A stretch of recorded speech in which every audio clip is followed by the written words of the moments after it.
Bonjour à tous, j'espère que vous allez bien. Je suis très heureuse de vous retrouver pour cette huitième vidéo. Alors, tout d'abord, nous allons revenir sur ce que l'humain est appelé à faire de toute urgence aujourd'hui, dont nous avons parlé l'autre jour, ce retournement radical vers ses racines divines, que j'ai abordé l'autre jour grâce à cette magnifique lettre de Madame Annick de Souzenel, dont je vous ai lu certains passages me concernant. Et d'ailleurs, sans cette lettre, je n'aurais jamais su que je faisais partie de ceux qui avaient déjà fait ce retournement. Voilà, vous avez compris, surtout si vous avez lu mes livres, qu'il y a longtemps que j'avance, sur ce magnifique chemin spirituel, sans jamais l'avoir cherché et surtout sans avoir cherché à apprendre, à comprendre, mais en ayant tout simplement essayé d'être. Alors, j'ai conscience aujourd'hui que c'est mon âme qui est au volant et elle sait où elle doit me conduire, même si moi je ne sais pas où je vais. Aujourd'hui, je finis par comprendre que ma rencontre avec Madame de Souzenel, il y a plus de 30 ans, n'était pas le fruit du hasard. Les circonstances qui m'ont amené à lui envoyer mon livre et la lettre qui en a découlé me l'ont confirmé. Et la semaine dernière, j'avoue que le fil conducteur a de nouveau clignoté. Quand mon amie m'a apporté le livre qu'elle venait de terminer, Le grand retournement d'Annick de Souzenel, en me disant: «Je pense que ça devait t'intéresser». C'était juste après l'enregistrement de la septième vidéo et question synchronicité, c'est pas mal du tout. Alors, si vous avez vraiment envie de savoir ce qui se passe, en ce moment et vers quoi ça va nous amener et que c'est un tournant de l'humanité, vous pouvez peut-être acheter ce livre et même si vous ne comprenez pas tout, à la limite comme moi, vous ça peut peut-être vous intéresser, Le grand retournement d'Annick de Souzenel. Alors je vous avoue qu'en le lisant, je n'ai pas tout compris, hein, mais ça n'a fait que confirmer ce que je sais au fond de moi, même si encore une fois je l'exprime, de façon différente. Pour moi, il est très clair, je vais me répéter, hein, que ce que nous traversons depuis 2 ans et même depuis bien plus longtemps, n'est pas le fruit du hasard. Cette dégradation de la société dans laquelle nous vivons, gouvernée par des hommes et des femmes qui, au fil du temps, ont perdu toute humanité et ça ne date pas d'hier. Il y a bien longtemps que le slogan «Selon que tu seras puissant ou misérable», que me répétait sans arrêt mon père quand j'étais beaucoup plus jeune, enfin qui nous répétait à nous ses enfants, retentit, vraiment à mes oreilles. Et croyez-moi, ce grand retournement, nous allons devoir le faire. Et il est même temps de s'activer. Alors, dans les précédentes vidéos, j'ai déjà abordé pas mal de points importants qui peuvent être utiles pour s'y préparer. Je les retrouve d'ailleurs sous une forme différente dans les écrits de Madame Souzenel. Mes conseils, je vous les ai déjà donnés, hein, c'est d'essayer de s'appliquer à équilibrer en soi sa part de féminité et sa part de masculinité, heu, pour, donner finalement le meilleur de soi-même et en tant que femme, être une vraie femme, avec toute sa sensibilité, mais avec aussi sa personnalité et en tant qu'homme, être aussi un véritable homme, mais aussi avec une sensibilité qui est indispensable au bon fonctionnement quand même, d'une vie de couple, au bon fonctionnement, d'un père attendrissant, enfin voilà, toutes ces choses ces qualités de cœur qu'un homme peut développer que s'il donne la place à sa part de féminité. Alors, faire un examen de conscience, oui, il faut faire un examen de conscience afin de mieux se connaître. Le faire le plus clairement et le plus honnêtement possible, pour être en mesure de modifier si nécessaire certains comportements non conformes à une vie spirituelle, tels que sa façon de voir, de penser, de juger, d'aimer, tout ce dont il n'a pas lieu et tout ce dont il n'a pas lieu d'être fier, quoi. C'est ainsi que qu'on laisse grandir en soi, l'humilité, la confiance, l'amour, le non-jugement, le don, la tolérance, le pardon et d'être ainsi plus à l'écoute de son cœur et de le savoir le laisser nous guider.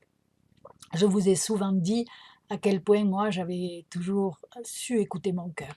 Même si des fois, bon, ça m'a pas toujours servi, mais enfin, j'y ai tellement gagné que je ne regrette rien.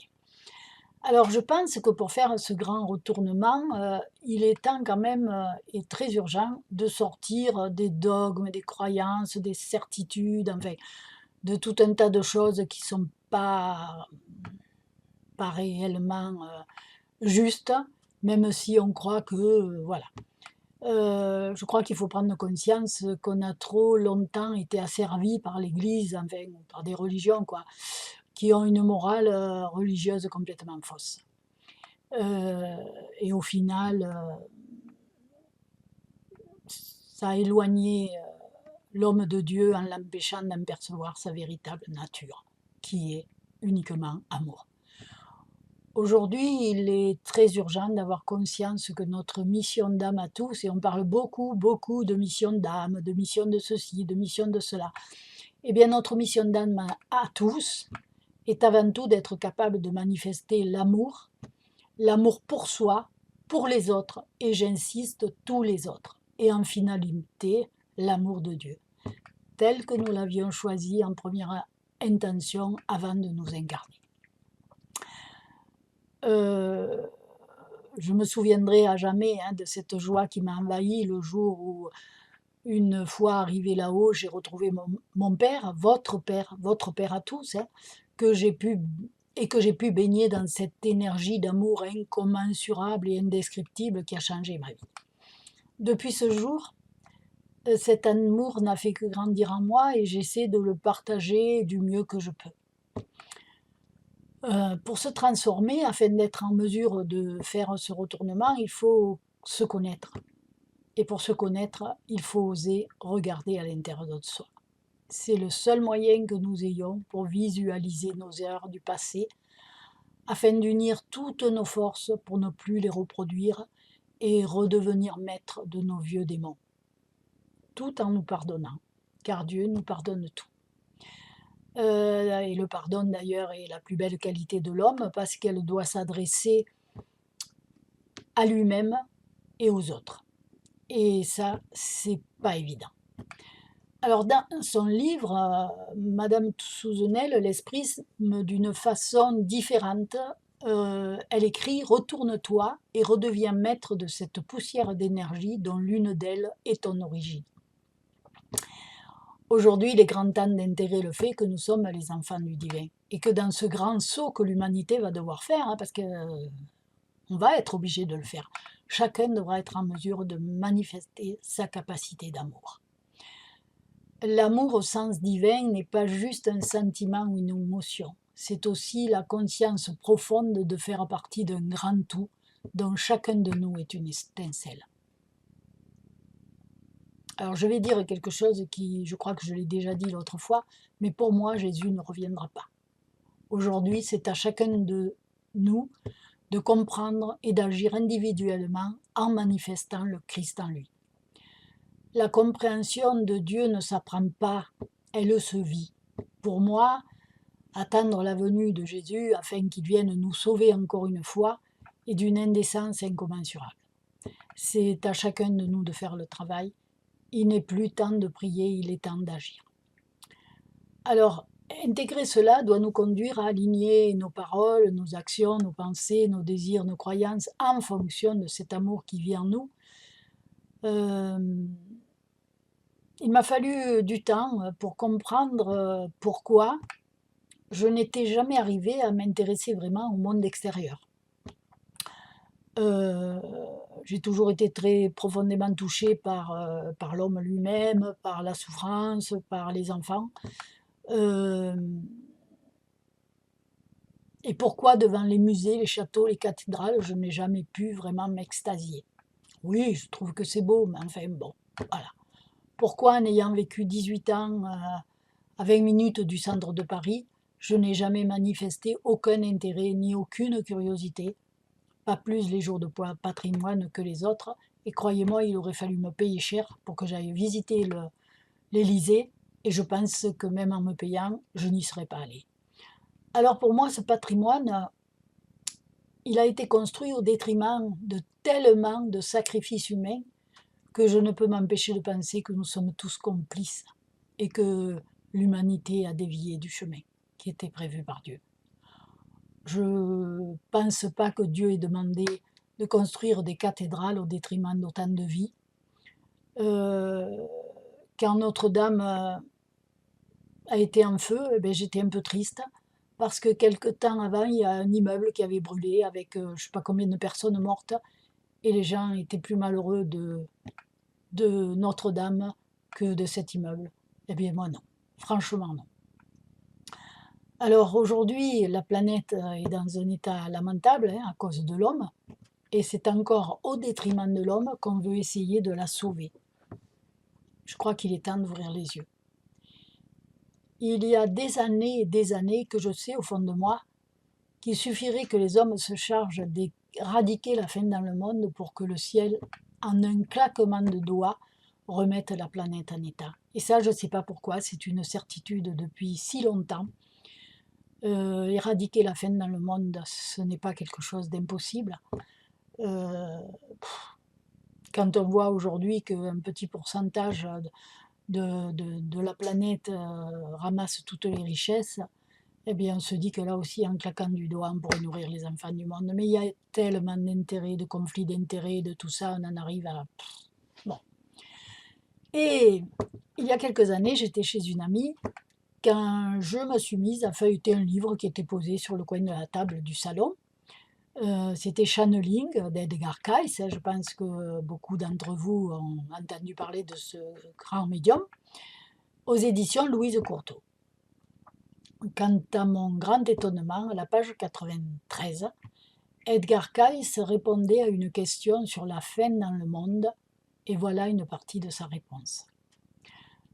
Que la race humaine fasse disparaître dans son monde le problème de la faim non satisfaite, et nous promettons de guérir la planète de tous ces maux causés par la pollution. Une fois de plus, j'avais la confirmation de ce que je savais depuis si longtemps au plus profond de moi. Alors cela me ramène aujourd'hui à vous dire que ce que nous allons bientôt vivre, et qui d'ailleurs a déjà commencé, est en lien avec l'histoire de Job. Je crois que peu de gens se rendent compte à quel moment de l'humanité on se trouve.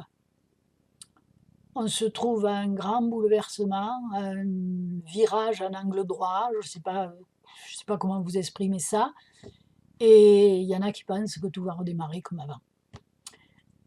Pourquoi je vous parle de l'histoire de Job?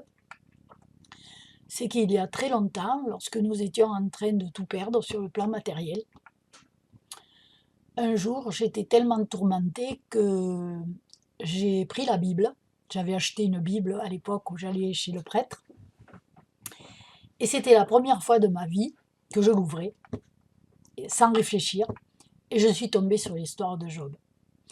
Alors en lisant, eh ben, c'était vraiment un lien avec l'épreuve que je traversais, le dépouillement total, et ma foi qui, malgré la peur, ne faiblissait pas. Même s'il m'a semblé que pour Job, c'était encore plus terrible que pour moi, c'était quand même une sacrée épreuve. Mais ça, c'est, je crois, ma qualité à relativiser. Et aujourd'hui, quand même, j'ai l'impression que l'humanité va vivre ça, un grand dépouillement. Alors, je ne sais pas comment, je ne sais pas, comme je vous l'ai dit, beaucoup de gens croient savoir et je pense que personne ne sait rien. Mais encore un lien avec Madame de Souzenel, car je l'ai rencontrée il y a plus de 30 ans. J'avais acheté un de ses livres, La symbolique du corps humain, pendant son intervention à l'école de sophrologie. Et quelques jours plus tard, un deuxième, Job sur le chemin de la lumière, lors d'une conférence qu'elle donnait à Avignon. Alors l'autre jour, lorsque mon ami m'a prêté le grand retournement dont je vous ai parlé, je lui ai dit, je ne sais pas pourquoi, je lui ai dit comme ça, je ne sais pas pourquoi, mais je pense que nous allons traverser quelque chose qui ressemble à l'histoire de Job. Elle m'a répondu, c'est bien possible. Sur le coup, je n'ai pas marqué, voilà. C'est en arrivant à la fin du livre que j'ai compris cette réponse. À la page 170, Annick de Souzenel fait un lien avec ce que vit Job. Une fois de plus, ça confirmait mon ressenti. Et je vous parlerai de tout ça en détail dans la prochaine vidéo, car maintenant, place à la suite du cahier de l'amour. Je pense que certains l'attendent, afin de vous aider à mieux vous connecter au divin en vous. Je vous conseille à nouveau de fermer les yeux, d'écouter ce qu'il a à vous dire. Ce message s'adresse individuellement à chacun de nous.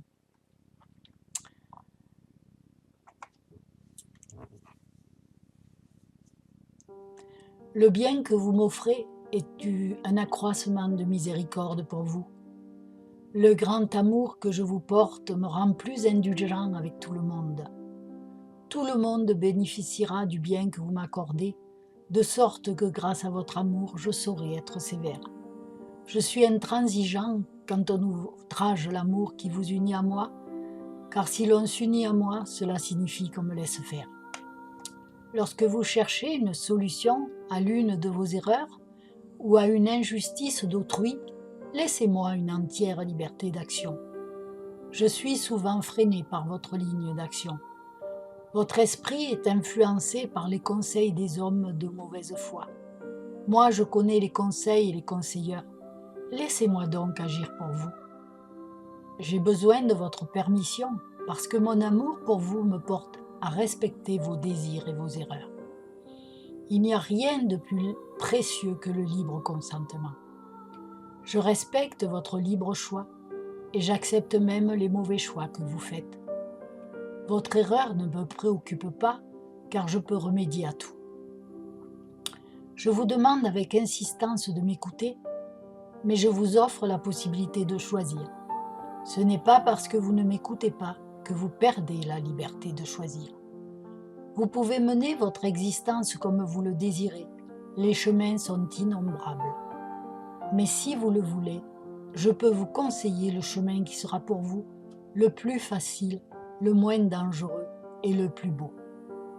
L'occupation et l'état que vous voulez choisir n'a pas d'importance pour moi.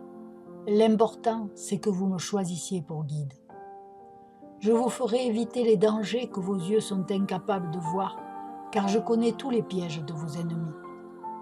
Le bien que vous cherchez parfois, vous le possédez déjà, sans le voir, car ils sont à la portée de main.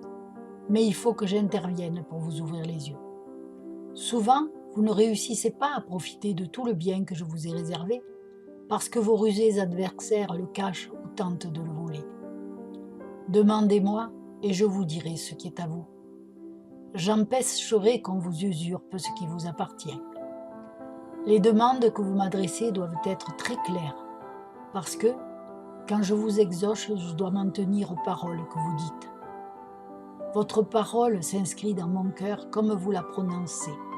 Il est important que vous pensiez et que vous réfléchissiez bien avant de m'adresser des demandes. Essayez de bien définir ce que vous attendez de moi. Si vous n'êtes pas certain de vos désirs, si vous craignez me demander des choses qui vous nuiront dans le futur, alors vous pouvez me demander conseil. Je vous indiquerai les requêtes les plus urgentes à m'adresser pour vous améliorer, pour obtenir votre bonheur et celui des êtres qui vous sont chers. Mes réponses seront claires et simples. Je vous donnerai l'intime conviction de mon conseil.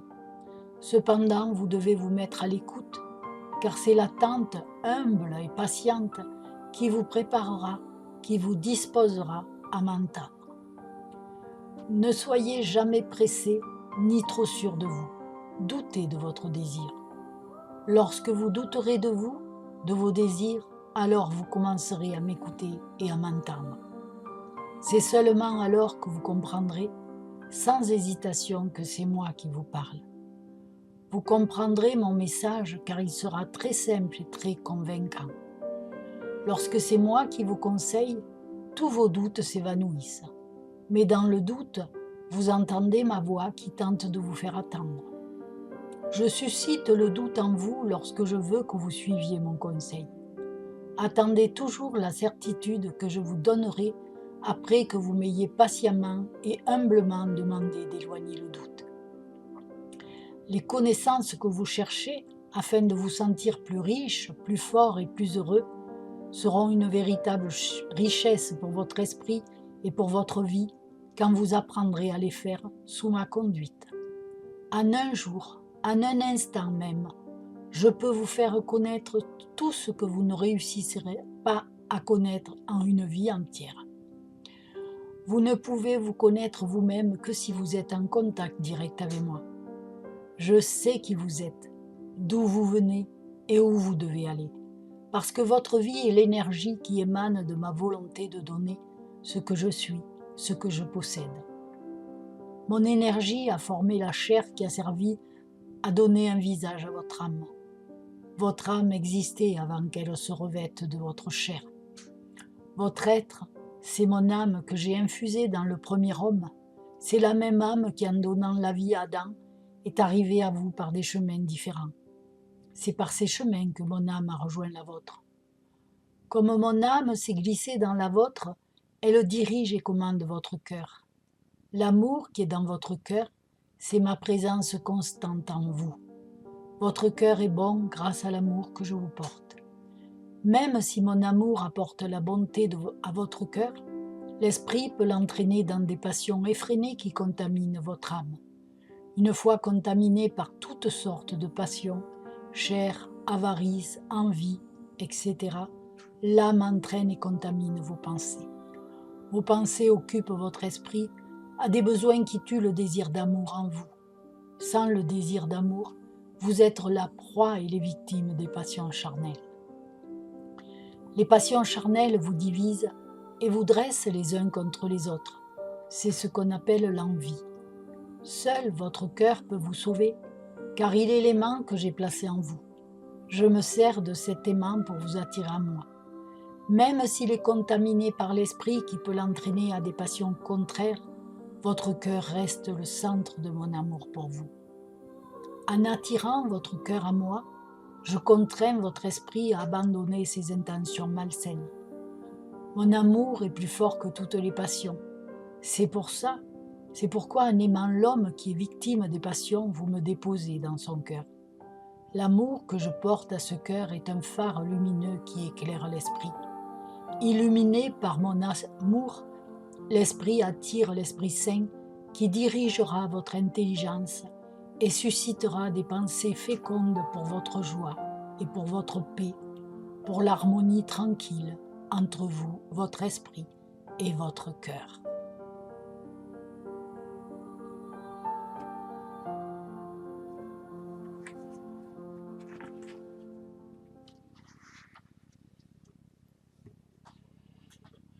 Voilà, j'espère que vous avez aimé. Si vous voulez vous informer sur les synopsis de mes livres, vous pouvez les écouter en vidéo. Pour me contacter, que ce soit pour commander mes livres, pour prendre rendez-vous, me poser des questions, contactez-moi par mail ou en MP sur YouTube ou WhatsApp. Si mes vidéos vous intéressent, n'oubliez pas de vous abonner, c'est entièrement gratuit. De cliquer sur le pouce pour m'encourager. Enfin, tout ça, je n'y comprends pas grand-chose. Vous savez certainement mieux que moi. Et surtout, laissez-moi des petits messages si vous voulez. Je m'empresserai d'y répondre dès que je pourrai. Et je vous remercie surtout, je remercie tous ceux qui en ont laissé parce que, comme je le dis à chaque fois, ça m'encourage vraiment. Et j'ai le sentiment que c'est de là-haut qui me disent continue, vas-y, c'est bon. Voilà. Alors, je vous laisse et je vous souhaite plein de bonnes choses jusqu'à la prochaine fois. Merci beaucoup.